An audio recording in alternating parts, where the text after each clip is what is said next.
Yine de Beyazıt Türkmenistan kanalımız işimize devam. Kamera hizmetinde böyle. Ne şu cayımıza hazır 6 tane umla kamera vurmana geldik. Devam edeceğiz. Ne hürmetli arkadaşlar, şu 6 tane kameramız hazır. Şu görkezden önümüze kuruluyor. Gece gündüz sütnoy, dağıva firma. Issa soğuğa çıdamlı. Bir komplekt ne şulardan ibaret. İyi yanda da 100 metre kabili var. Şu 6 tane. Hemen 100 metre kabil yanda veriyoruz. Bizim tatmakta gelen düşürüp orada için tatmakta.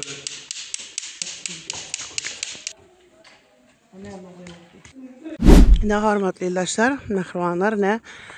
Şu cayımızın birinci nokodu, şu kameramızı şu daydan koyduk.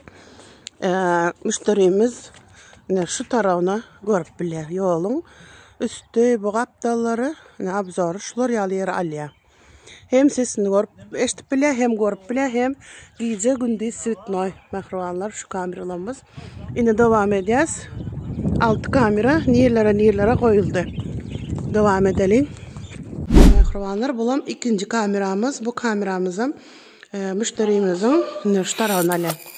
Yani derizeden girişine görüven bile, eşitiven bile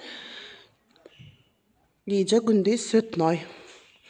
Devam edeceğiz. Ne de berde de yine de kameralarımız. Bu kameralar mehriban ildeşler ne görüşünüz yağlı. 2 kamera bir yere götürdüldü.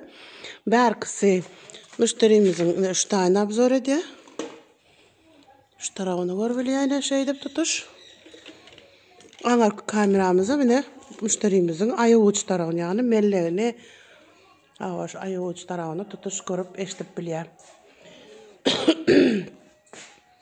Kameralarımız aydışım yağlı dağıva. Katı kovu karşıda da ısı soğuğa çıdamlı. Gece gündüz sütnoy. Yine müşterimizin bir çıkımda tandırhanasında da şuları alak. Şu tarafını görüp biliyor. Tutuş tarafını görüp biliyor. Kuhyasına, daştık eliyatına kuhya ama tandırhana olmalı diye. Şu taneyine görüp eşitip biliyor. Bu da şu dağıva firma. Isı soğuğa çıdamlı. Sesine meştip biliyor. İyice gündüz sütnoy alıyor. Devam edeceğiz.